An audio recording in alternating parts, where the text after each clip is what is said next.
Welcome to Create a Game. Have you ever been in a situation where you've needed a game, just couldn't find it, or you've had a game and you've had to modify it so much it's no longer the same game? We're going to help you with those problems and give you a great solution.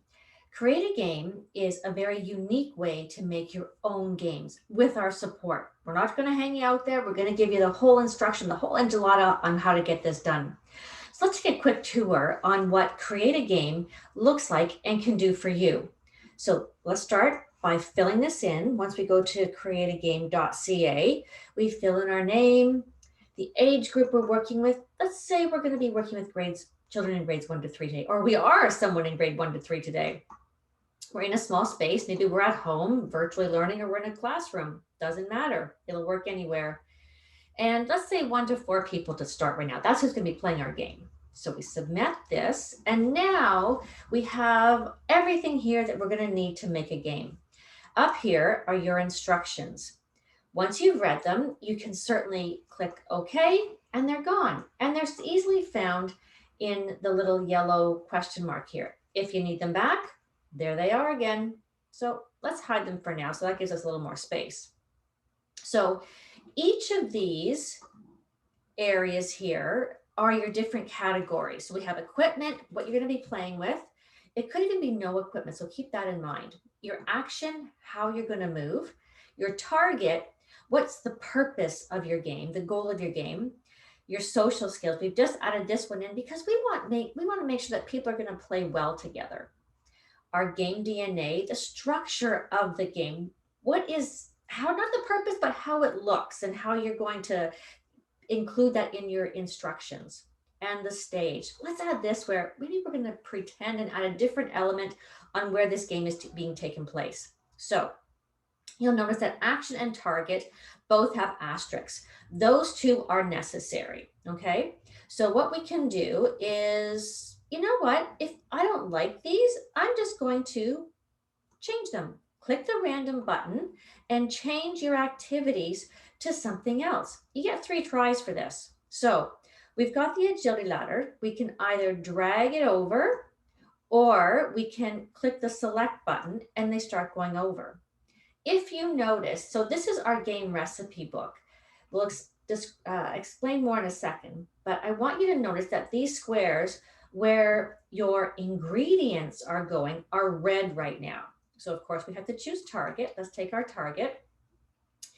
We're going to include our social skills because I want to practice these. So let's drag these over. Now you'll notice the squares have now turned green. This means that you can move forward with only 4 items. If you don't want to add the game DNA or the stage, don't add it. You can get going on the game already, but we're going to add them all. So let's select. So now we have the full repertoire of what we're going to make in our game. I also want to show you below. Here's our little mascot. We need a name for him in the feedback section. Give us an idea on what you think we should name him.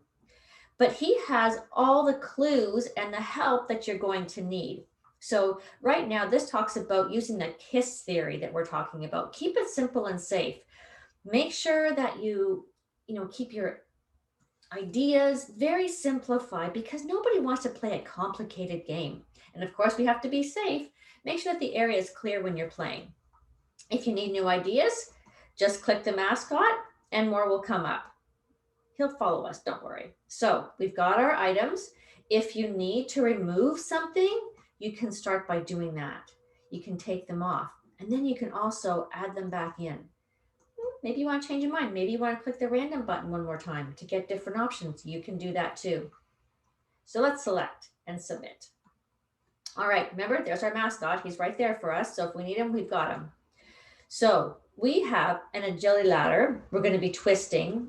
The points are if the whole target is to accumulate the most points. Sorry about that.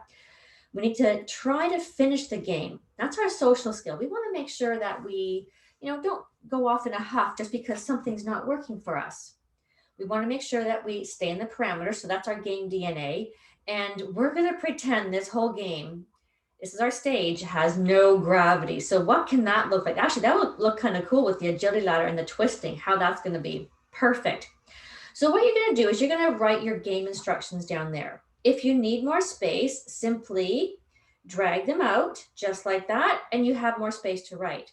If you prefer, get a scrap piece of paper and jot down some notes. Say you're working with this in a team. There's a couple of you, you and your friends are trying to create your own game.